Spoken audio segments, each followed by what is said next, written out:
ദക്ഷിണ കൊറിയയിൽ അടുത്ത ആഴ്ച ചൈനീസ് പ്രസിഡന്റ് ഷീ ജിൻപിങ്ങുമായുള്ള കൂടിക്കാഴ്ച നടക്കുമെന്ന് ആവർത്തിച്ച് ട്രംപ്. വിശാല ചർച്ചകൾക്കാണ് ചൈനയുമായി വഴി തുറക്കുന്നതെന്നും ട്രംപ് അറിയിച്ചു. മലേഷ്യ, ജപ്പാൻ തുടങ്ങിയ രാജ്യങ്ങളും സന്ദർശിക്കും. റഷ്യയുമായുള്ള ചർച്ചകൾ റദ്ദാക്കിയത് സംബന്ധിച്ചും ട്രംപ് വിശദീകരിച്ചു. റഷ്യയുമായി ചർച്ചകൾ നടത്തേണ്ട ശരിയായ സമയമല്ല എന്നാണ് US പ്രസിഡന്റിന്റെ വിശദീകരണം. And as you know, we are going to be making a big trip next week. Some of you are going with us. We'll be going to Malaysia, South Korea, and Japan.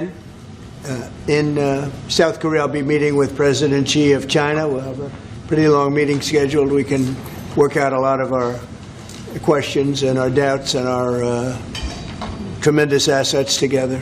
So we look forward to that. I think something will work out. We have a very good relationship. But that'll be a big one. We canceled the meeting with President Putin.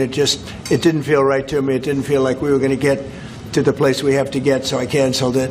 But we'll do it in the future. But next week we'll be with many of you in those locations that I told you. Then it's back to Washington. Trump വീണ്ടും ആവർത്തിക്കുകയാണ്. She ജിൻപിങ്ങുമായി കൂടിക്കാഴ്ച നടക്കുമെന്ന് തന്നെയാണ് ആവർത്തിക്കുന്നത്.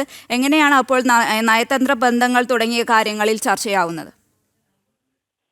ഇപ്പോൾ she ജിൻപിങ്ങുമായുള്ള കൂടിക്കാഴ്ച നേരത്തെ തന്നെ കഴിഞ്ഞ ദിവസം അത് അറിയിക്കുകയും ചെയ്തിരുന്നു. ട്രംപ് വിശദീകരിക്കുകയും ചെയ്തിരുന്നത് അടുത്ത ആഴ്ച തന്നെ ഷീ ജിൻപിങ്ങുമായുള്ള കൂടിക്കാഴ്ച ദക്ഷിണ കൊറിയയിൽ നടക്കുമെന്നാണ് ഇപ്പോൾ അറിയിച്ചിരിക്കുന്നത്. ദക്ഷിണ കൊറിയയിൽ നടക്കുന്ന ചർച്ചകളിൽ പ്രധാനമായും ഊന്നുക ഈ അപൂർവ ധാതുക്കളുടെ വിതരണം സംബന്ധിച്ച്, അതായത് ഇലക്ട്രോണിക് രംഗത്തും സെമി കണ്ടക്ടർ വ്യവസായ രംഗത്തും അനിവാര്യമായ അപൂർവ ധാതുക്കളുടെ കയറ്റുമതിയിൽ ഒരു നിയന്ത്രണം ചൈന കൊണ്ടുവന്നിരുന്നു. ആ ചൈനയുടെ നിയന്ത്രണം കൊണ്ടുവന്നതിന്റെ പശ്ചാത്തലത്തിൽ അമേരിക്കയിലേക്കുള്ള അപൂർവ ധാതുക്കളുടെ കയറ്റുമതി നിയന്ത്രിക്കുക എന്നായിരുന്നു ചൈനയുടെ ലക്ഷ്യം. സ്വാഭാവികമായും അമേരിക്കയിലെ ഇലക്ട്രോണിക് വ്യവസായ രംഗത്തെ പ്രതികൂലമായി ബാധിക്കുന്ന ഒരു തീരുമാനമാണ് ചൈനയുടെ ഭാഗത്തു നിന്നുണ്ടായത്. ഈ ഒരു പശ്ചാത്തലത്തിലാണ് 100% അധിക താരിഫ് നവംബർ 1 തീയതി മുതൽ കൂടുതലായി ചുമത്തും ചൈനയ്ക്ക് മേൽ എന്ന ഒരു നിലപാട് ട്രംപ് സ്വീകരിക്കുകയും ചെയ്തത്. ഈ ഒരു പശ്ചാത്തലത്തിലാണ് ഇപ്പോൾ ചർച്ചകൾക്ക് വഴിയൊരുങ്ങുന്നത് എന്നതാണ് ഏറെ പ്രാധാന്യത്തോടെ നോക്കിക്കാണേണ്ടത്. തീർച്ചയായും നമുക്കറിയാവുന്നതാണ്, ഈ നിക്ഷേപങ്ങൾ, അതായത് തങ്ങളുടെ രാജ്യത്ത് നിക്ഷേപങ്ങൾ വരുന്നതിനെ പ്രോത്സാഹിപ്പിക്കുക എന്ന ലക്ഷ്യത്തോടെയാണ് ട്രംപ് ഈ ഉപരോധങ്ങൾ ഏർപ്പെടുത്തിയതിന്റെ ഒരു ഘടകം.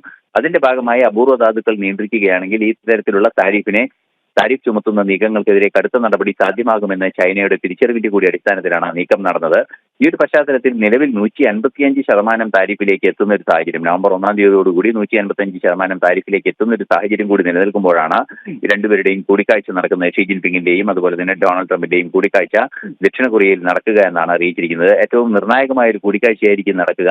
സ്വാഭാവികമായും ഈ കൂടിക്കാഴ്ചയിൽ ഈ ചൈനയ്ക്ക് മേൽ ചുമത്തിയ താരിഫും അതുപോലെ തന്നെ ഭാരതത്തിന് മേൽ ചുമത്തിയ താരിഫും സംബന്ധിച്ച പല തീരുമാനങ്ങളും ഉണ്ടാകാനുള്ള സാധ്യതയും തള്ളിക്കളയാനാവില്ല. നിലവിലെ സാഹചര്യത്തിൽ നിർണായകമാണ് കൂടിക്കാഴ്ച എന്ന കാര്യത്തിൽ തർക്കമില്ല.